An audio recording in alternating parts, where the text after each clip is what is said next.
Jacobna taha nomi changlakpada ubada Tona Kidrage Christode Afawim Savagi Kairvani Discipline Kratikanase Respect over Kratamse Jacob Tona Munelai Adugano Fetona Nang no Shifover Agi Kun Kandabani I never meet a company I know organization I never go in Java. My own gym in Java meet a day, or for any day. Tonsu, Makataro tree, what do they do? Kaki Janava or the Dokrage Jacob na Fizini, Makalni, I need Vizidushi. I get Jimbalana, Tesogera. Ton, Mamita Pera. Howie, Magahuna Bisi. Ngasidi nang nakupak na taraso, ngumni hay dudi kalurano. Adu haraga ton gimanakta nagnafam jila ton kitang jatuksay, adu Jacob na amuk susang sila Film star ni na ikaibidi kangdre. Kaya gumbay na film kumundraso, ahidu mo ini. Ton so ngasidi wangang luba, Amadi Jacob to Sawalubuda, Natishari Kanjirami, Aduna Mahaksu, Yarike, Saudanava, Gandana, Orisanagi Kalami Tamosu, Korea Chili Habido, Krumkana Chatuno Ekuni Unigida, Mitoki Wapalakano Atubu, Kaikake, Atulana Loriba, Kaikino Kamaina, Lana Loridino, Nanga Tamose, Krama Matamda. Natay ni Krage. Tamo na ng busyo nung si Jeheba ay syukangi. Sida po ay nilana launinda na lawro.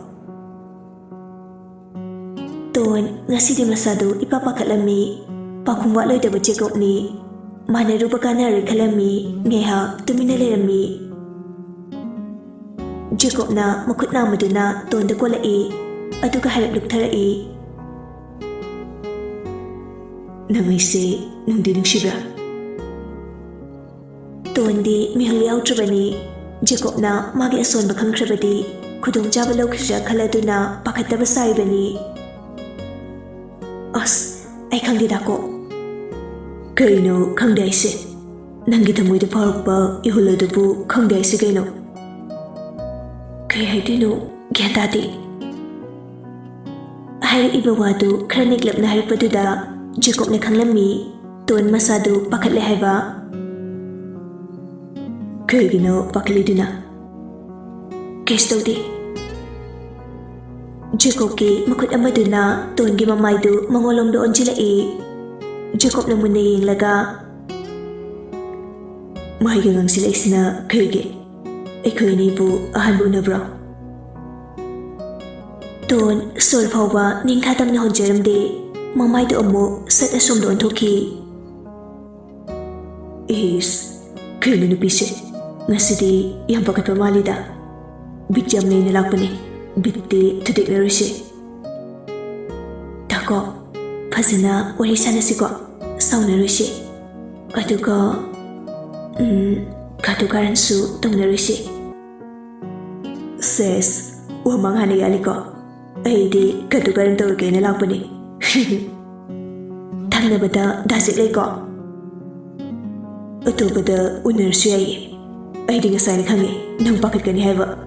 Ado na po napungi matong iniray pa ni. Ton mamikto tak na sinjay hayro kuding may ti Jeremy. Jacob na kumlak pa aduso aran biyaw diba na matumti kay Jeremy. Jacob na ay nga si ahang daw libo ang mayam sa Lars ni. Nang nasida po siya na kumlati ay na nang butado bini. Kaya gumakumlak traba. Yarag traba, odang jele kango. Ngasay, abas na haki bada nagsing ton na taha-taha. Kaya nida ko, ay gabok ki surat loy kita ngari, odang nakan gano. Ay nausita kaya gige, jen ba jen daba nasada leri gano. Ton karimada kumde, Jacob na makatara hangagi yarbo. Ton padi pakalami. Ato yam lubadi hangagano. Nathamoy na buseng ladi wahang kudi makipakumdi ihalay gani hayni khale. Ton na amu tuminalay kibaduda Jacob na wahang hangbahuri. Hangagi ko, fushi na kumo. Ahan bo hang. Nang aibu nushidabra seng haro. Ton wakalda nushida harasu upay leroydaba na. Nushi. Aingonda lagi khanbra khandabra. Adudi nupagi makapoli. Aikhoyne nuksiraga handokpiramaba. Atopana lawkhibasu kongaini. Atopa nupa amataga compare tawragano. Just wahang adugi pakhumdaba piro. Aina haise seriously joke nate. Hoy, lagi khali. Okay. Nang aise thajadabra. Thaje. Kyam thaje. Atudi khangdi. Aina kaigumba halaktradi nang atopada yumpangadra. Sum lusili kay wahang no. Kyam lurage. Aduda dakpadi na yumpaningi natra. Tonsu sorry gini phanayam na khanjabani. Adubu mi ama oirubana magi machingdi leizaribani na kanna sorry. Nupi khoise hiram khudimakta mayamgi nongna famne. Yumpandrasu mina fajana haina biroye. Nang mina thakbibro. Taibang mi haisidi wachi ngongnawrona thadurabani. Masida moalo bidragalore. Darkata dena khando. Aduna nangi wakhal. Oyo, oi sigaga nanga topada yumpan gatra paloidra. Kaina dako, hai de khangde, atubu wani nangang liduba. Kubo kuyadro, shusha, mari tore hawis kegino, nang lusilura ha. As, ai di kapninge saita. Oh, pala no haibana dro, pala ro yumgamda. Ai ga pam haibana te, engona thangchilakano, nangi bo khalondo haibani. Ai se Norman oina wase ngamjagi khanbani yaridori. Adu haraga fugogalaga jacket kadu lokthulai. Madu ubada tondi mihul kadu chaplepkhre. Jacob trisat kadu laktan langki khong kadu lokthokre. Ton masada fitting chonglaga kakwan tori. As kaino dako ai soikreba. Ai bhajana kumagi mari torigeba soikre. Please. Usaina hanhaiba natro. Fazila pakumpirona. Sofa da famliba tonbu kudangdu tapparga Jacob na sorsa singlaga pamungdu de intharami. Tonsu pamungdu dagi nakan amada satong tharaga kapna. Dako atumai na tawno haibane. Ai mihanga manadese nang khanglairaba natro. Oiba, ai lanjareba. Jacob pamungdu de hippaga laikhre. Yam kakna makut khudomi aduna khatlaga tonbu kaurami. Shishalo. Ton makhada phamtharaga kapi. Ipona haiba injure madi ai sitok loirabani. Aina da ko punukshimanbagi lakpani ko. Ningi pagi hunabi. Nuksibasi nataba ijajapi da horokano. Nukshiman begaina asing bero baby. Ay, yamda tilo. Nangi adugumba katukaran sidane. Ay na umumupa magtuse. Jacob amuk pamungdagi hawalai. Makhada pamiba tonbu handakti thanglaga pamungdi pali. Tonsu angang machadawna wawa kapturai. Jacob su tona kapaduda manakta tumsilai. Aduga muning dunalay. Kapwek tokpaga film hordabane. Kiyam kuine kapkenge. Ton amuksu hawatke tawbaga Jacob na konsilai. Nupi na kandana kiyam kaluni machi phawba lengba ngamjaramde.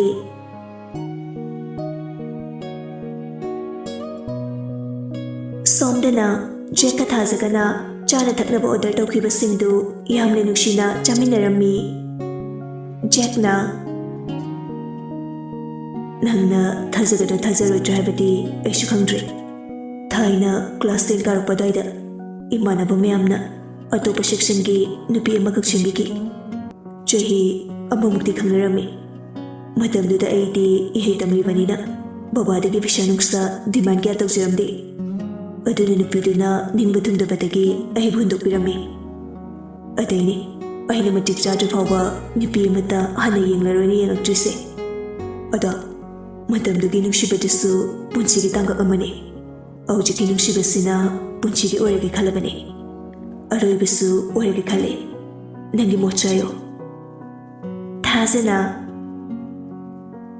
thase aidi nuksibasi amna kiji matamsigi thamoi singdaba mayam subada aduna punsigi nupa amata khangnajaraktriye hoi tonabudi haikri nang nupa amata koidrina Ado ay ngasidi na fomda kinumhaigi nang yaraw ko lanas lawano thazadi ipang mangkay ihagi kayo na hayo Jack na thazagi makutuparaga managda jingsinki Mehmjana ay atomba avas na ima Pung mari tadore nachedu phone amuta taw karino mana khalibu akhal sibo mama nabi kanaga chakibano leisadi lehawi abasu machegi misang jangladuna oida bhairami os cheta jaga chakibane mehmcha machana pada haifedeng lai chingnarduna prap thajoide chakirami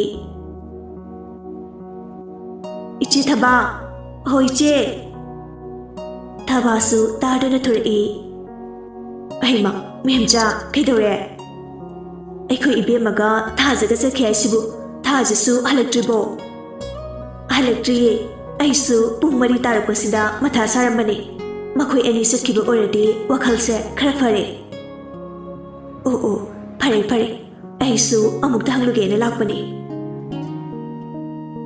mehmja su thajaga chapmina ke haibaduda Wakaldo kranena tarduna mehmdalai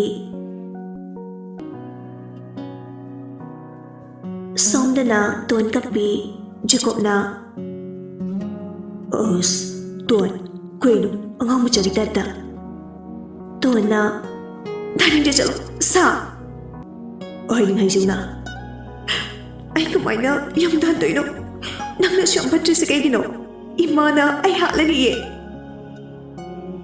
Aikoi nina rasliya sanaraga noi mana kamaina udana khangdorige nangna tamnaga khangdo mangare ton makhongdu thilaga thawai purpuk chakhai khangjei somdasu thajina kapaduda jekna thembirami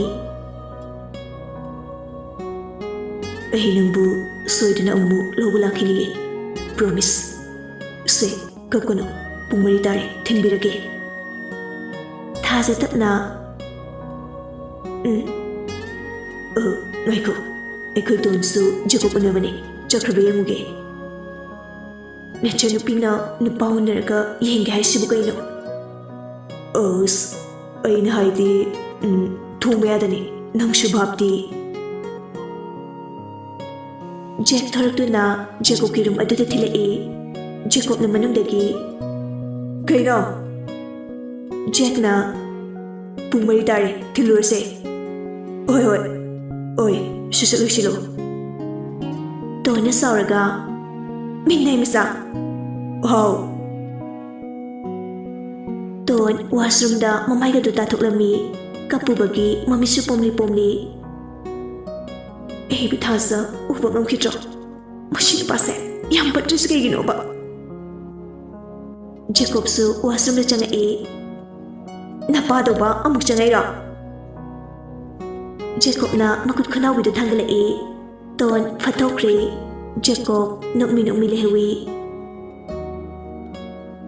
As ai di mitse kamai doni ai khida je ubaga ngamlaroi me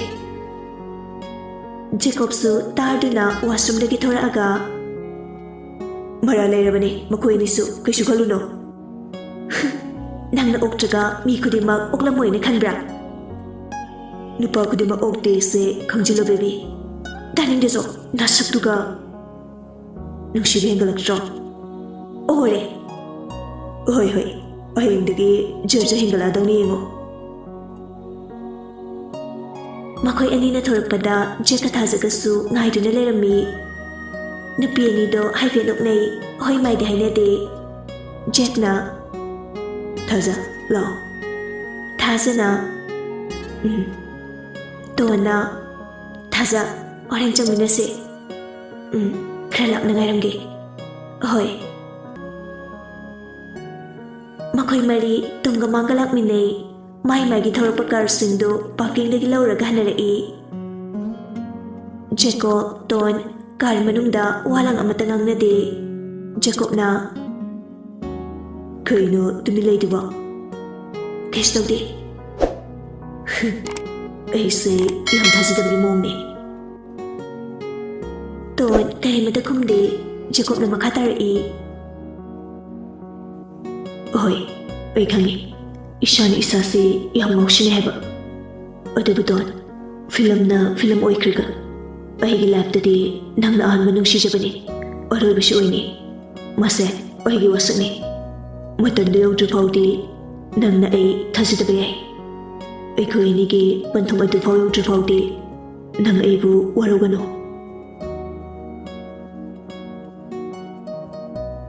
ngihaki matu makhoi yum yaudoba khra lapna gari du khamami thaja sulepaga ngaiduna lerami tonsu gari dagi kumtharai lehorage jacob na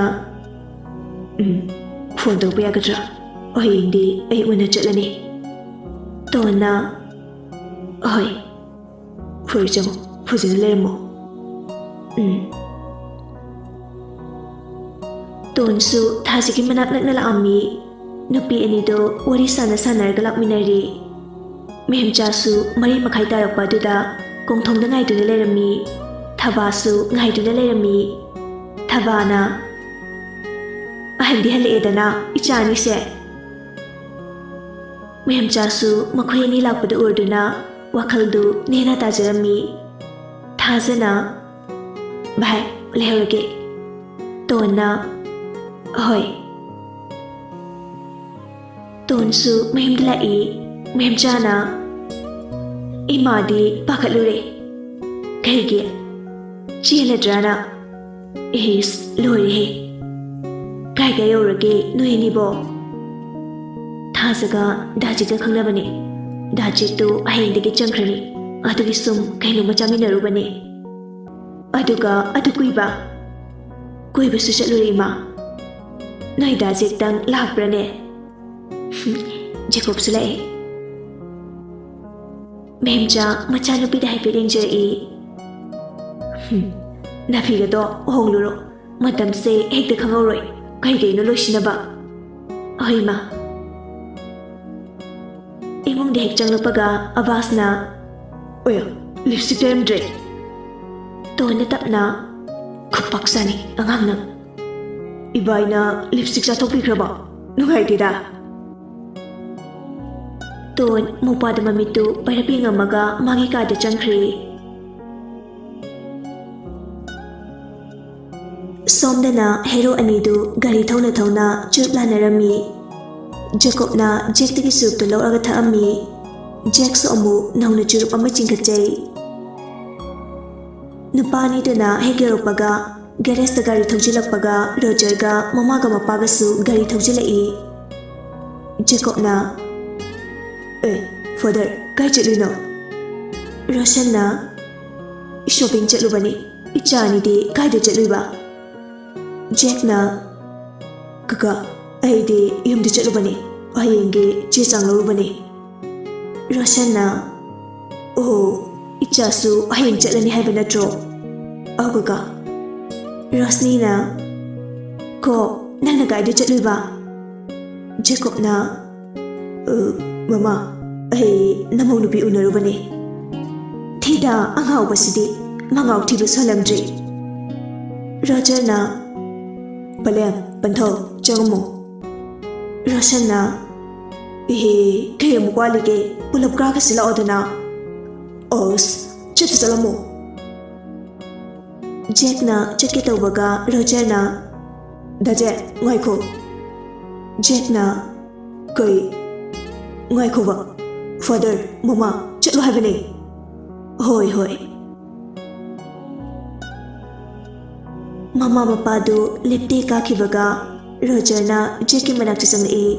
ꯑꯗꯨꯒ ꯍꯜꯂꯞ ꯆꯪꯁꯤꯜꯂꯒ ꯃꯅꯝ ꯁꯨꯁꯨꯠ ꯅꯝꯃꯤ. ꯖꯦꯛꯅ ꯀꯩꯅꯣ? Roger ꯀꯔꯤꯃꯇ ꯈꯨꯝꯗꯦ. ꯖꯦꯀꯣꯕꯀꯤ ꯃꯅꯥꯛꯇ ꯑꯃꯨꯛ ꯆꯪꯂꯛꯏ. ꯑꯗꯨꯒ ꯖꯦꯀꯣꯕꯇꯁꯨ ꯃꯅꯝ ꯁꯨꯁꯨꯠ ꯅꯝꯃꯤ. ꯖꯦꯀꯣꯕꯅ ꯀꯔꯤꯅꯣ ꯆꯟꯗꯥꯟ? ꯔꯣꯖꯔ ꯃꯣꯡ ꯍꯥꯗꯅ ꯑꯣꯛꯇꯕ ꯃꯅꯝ ꯅꯝꯃꯤ ꯅꯣꯏ ꯑꯅꯤ ꯇꯨꯀꯠꯆꯩ ꯈꯥꯊꯨꯏ. ꯖꯦꯀꯣꯕꯀ ꯖꯦꯛꯀ ꯃꯨꯟꯅ ꯌꯦꯡꯅꯩ. ꯑꯅꯤꯃꯛ ꯏꯀꯥꯏꯔꯗꯨꯅ ꯅꯃꯥꯏ ꯃꯠꯁꯤ. ꯑꯗꯨ ꯍꯥꯏꯔꯒ ꯔꯣꯖꯔꯕꯨ ꯇꯥꯟꯅꯈꯤ. ꯔꯣꯖꯔꯁꯨ ꯍꯣꯠꯇꯅ ꯆꯦꯟꯈ꯭ꯔꯤ. ꯔꯣꯖꯔꯁꯨ ꯆꯦꯟꯅ ꯆꯦꯟꯅ ꯊꯦꯡꯒꯅꯣ ꯇꯨꯀꯠꯆꯩꯌꯦ ꯅꯨꯄꯤ ꯃꯅꯝ ꯅꯝꯃꯦ. ꯖꯦꯀꯣꯕꯅ ꯑꯣꯏ ꯃꯤꯅꯥꯏ. ꯖꯦꯛꯅ ꯑꯣꯏ ꯉꯥꯏꯈꯣ ꯂꯥꯟꯅ ꯂꯧꯈꯤꯅꯣ. ꯔꯣꯖꯔꯅ ꯄꯥꯎꯗꯔ ꯄ꯭ꯂꯁ ꯂꯤꯞꯁꯇꯤꯛ ꯃꯅꯝꯗꯨꯅ ꯁꯥꯈꯤꯅꯦ ꯂꯥꯟꯅꯒ ꯂꯧꯖꯗꯦ.